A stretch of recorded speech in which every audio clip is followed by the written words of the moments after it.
Recently, we've seen Google take matters into their own hands. They started to write their own titles, and I want to dive into what's happening right now and also some actions you should take right now if you haven't done so already. So let's talk about what's actually happening here. So we see Google come up with their own titles for the search results snippet. So we're not talking the featured snippet, we're talking the actual search results one after the other down there below all that stuff that's going on at the top of Google these days. So they're not using the meta title many times, and we knew that already, and I'm coming back to that, but they're also not using the actual header, the H1, the main title of your article anymore. I mean, many times they are, but they're starting not to do that all the time, and that's pretty interesting. So let's talk about what they are doing instead and why they might be doing this, and then we'll come back to the implications and some actions we should take based on that. Since they're not using the header of or the H1 of the article, what are they using instead? So we've seen some cases where they're using an H2, like a subheading from down the article. And we've also seen an example where they're actually using the anchor text from a link pointing to this article. That's pretty crazy, so stick with me here. So somebody else linked to your article, and that little clickable link text, the anchor text as we call that, has sometimes now been used as the title when your article shows up in the search result. But it kind of makes sense, because let's say somebody else found your article, they want to link to it. Then this little clickable text, the anchor text, they want to give the reader some sort of explanation about what this article they're linking to is about. So Google takes that, and I think they're only doing this for pretty big authoritative sites that they really trust. Some of these sites that we want to get mentions and links from. We'll also see them compose something, so to speak, out of thin air. Just compose something based on what they think the article is about. And that's even more interesting, because it just shows that Google is taking some steps toward letting the machines decipher what an article is about. So the reason why they're doing this, I think, is because, remember, we used to rank for keywords and something very, very specific. Just one phrase, so to speak, and now we're ranking for a topic. You've heard me talk about that many times, and since we're now ranking for a topic rather than specific word or phrase, that also means that your article will show up for a lot of related searches, as we've also seen.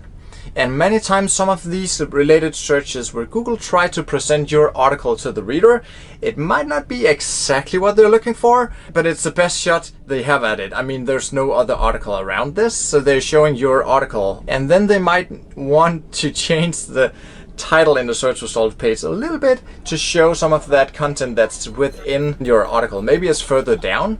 So you would maybe think, if you heard about Google talking about this passage-based ranking, is something everybody was talking about a few months back, and it didn't really make any difference when they rolled it out.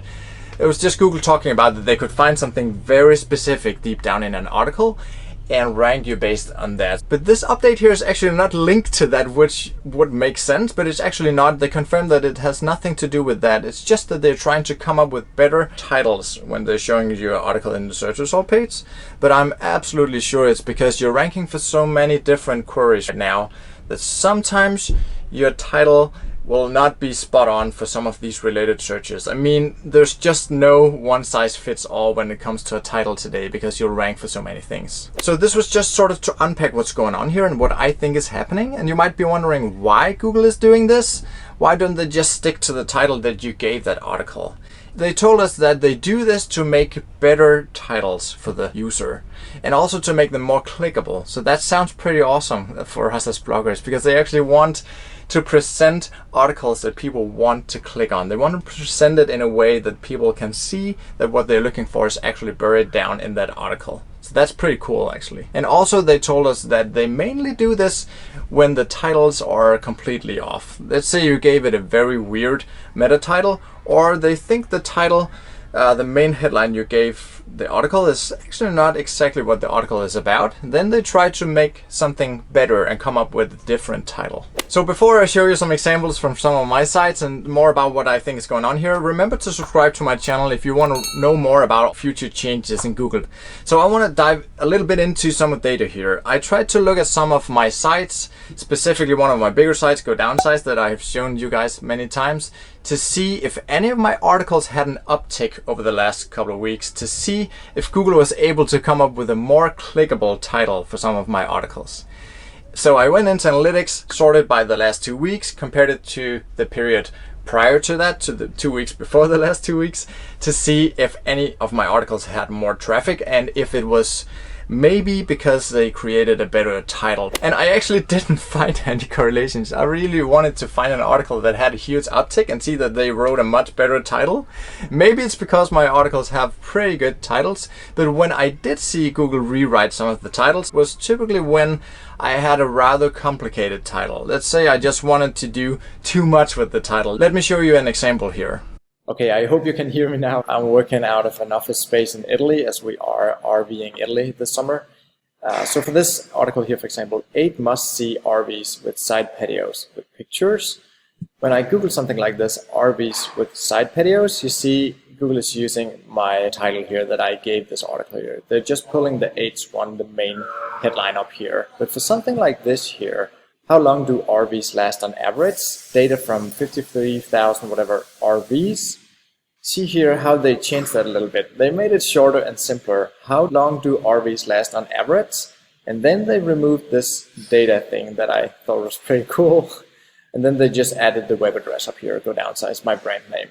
I just wanted to show you how Google sort of tried to make simpler and easier to understand titles when I presented something pretty complicated. And I think Google does this because they know the attention span of the readers on the web, all of us, is just getting shorter and shorter. So people have maybe just a few seconds now to really decipher which article to click on, and they want to present clear and concise information on the search result page.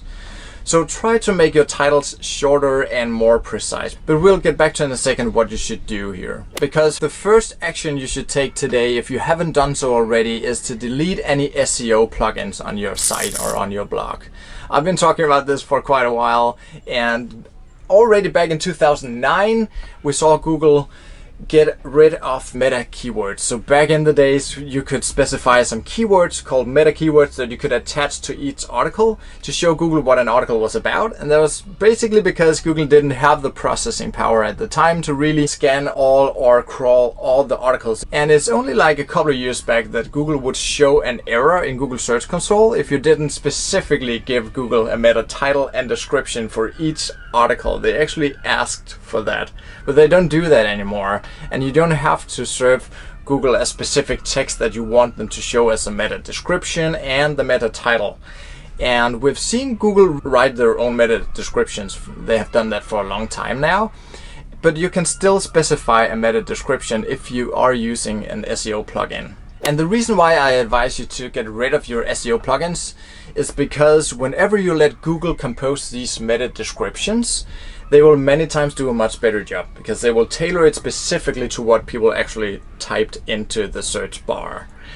And I think the same thing is happening now with the titles. Google understands the text better and actually being able to compose many times a better description and title. So if you want to see more about why I deleted my SEO plugins a long time ago, check out this video here, or over here I think it is. So something I also want to specify here, whenever you have an article, you have that H1, you have that main title up there, what the article is about.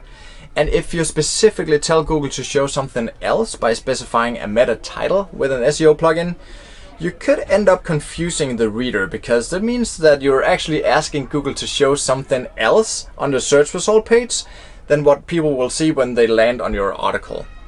And I like the text to be the same headline in the search result page as they see when they land on the article, because that shows the reader that they found exactly what they were clicking on and what they were looking for.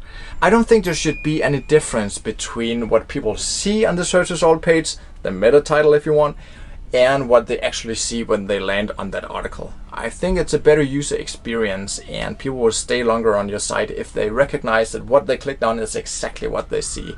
And that's what you most of the times get if you don't specify a meta title using an SEO plugin. So don't do that.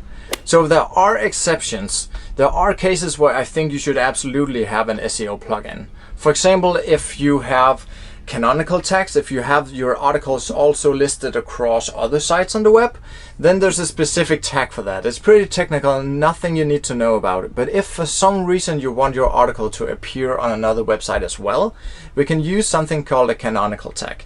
And you can set that with an SEO plugin, and you have to do that if you publish your articles across multiple sites, which I would not advise. You would also need to keep track of redirects, and that's also something an SEO plugin would do for you. But you can really just install a very, very lightweight and simple plugin just to take care of the redirects, because it's super light, it will not bloat your code and slow down your site at all, and that's what I do. I use this plugin here for managing redirects. And finally, if you're using schema on your site, and that's some tagging you can do on your site, and it's specifically if you are a food blogger, or if you do e-commerce, if you have product listings, or if you are using a new format Google came out with where you are fact-checking other people's articles. If that's something you do on your site, if you do like sort of these fact-checking articles, I want to validate or see if this claim here is true, then there's also a specific schema markup for that. So schema is something where you can tell the search engine exactly what a little piece of text is about, that this is a price, this is a before price, this is a location, this here is type of food or whatever, this is a recipe, and then Google can grab that and show it in a special way on the search result page. So it'll sort of pull more data into the search result. And if you are a food blogger, or as I said, if you're working with e-commerce, or you're doing product listings or whatever, then you will need an SEO plugin. But for many of us, most of us, and if you do exactly what I teach here on the site and you build what we want to call affiliate sites or informational type content and educational type content, you don't need this schema markup. I don't really use it across my sites. Most of my sites have no schema, they have no SEO plugins. Google is constantly coming out with new schema markup, new things you can mark up, and if something becomes very vital and crucial, I'll definitely let you guys know if I start using it more. But I've mostly used it for e-commerce stores. I worked as an SEO consultant for major e-commerce stores here in Scandinavia for a decade, and I also had my own e-commerce stores, and we would do all these crazy things, all these markups for price, before price, on stock or whatever, and many times it just didn't make any measurable difference. Actually, we didn't get more traffic to these products where we implemented it versus the ones where we didn't whenever we tested it, and we didn't sell more products. So I mean, this whole schema thing, it can take a lot of time, and I just haven't seen it make a huge impact. Unless, as I said, you are a food blogger, then you definitely need to show up with this special format around your recipes and stuff. So that was just to let you know a few exceptions to when I would absolutely have an SEO plugin. But I would probably not use Yoast anymore. Yoast has just been sold to the company Newfold, which is also the company behind Bluehost and HostGator and many other hosting companies. And I've heard a lot of horror stories about people disliking and having bad experiences with that company. Not myself personally, and I actually used to recommend Bluehost, but I don't do that anymore because I had so many people in my audience here among you guys who had bad experiences. So these days I recommend something else, and you can always check out what I recommend on my tools page. So let's summarize some of the things that Google told us specifically about what they are doing right now with the new titles and the way they handle titles now. So Danny Sullivan from Google told us that this has nothing to do with this passage-based ranking thing, as I talked about previously. And also they told us that they do this to make more clickable and easier to understand titles. So they're just trying to make the web better again and make it more user-friendly for the user. And finally, they also told us that if we see too many errors, if Google get this wrong, if they come up with titles that makes no sense or actually will hurt the performance of the article, they might come out with the tool in Google Search Console to give some control back to us as bloggers. So you can say they're taking some control now, they are rewriting some of our titles, but they also told us that they might give some of that control back. Maybe they will develop a new feature in Google Search Console where you can ask Google to not automatically come up with a title for a specific article or for a set of URLs or maybe the whole site, who knows. So that's something they are considering, and that's pretty cool if you can actually go into Search Console and say, okay Google, the titles you came up with for these 5 articles totally hurt my performance and I don't really think they make sense. So please don't do that for these articles, for example. Well, that was just a quick rundown of what I see happening in Google right now, and stay tuned, I'll see you guys next week.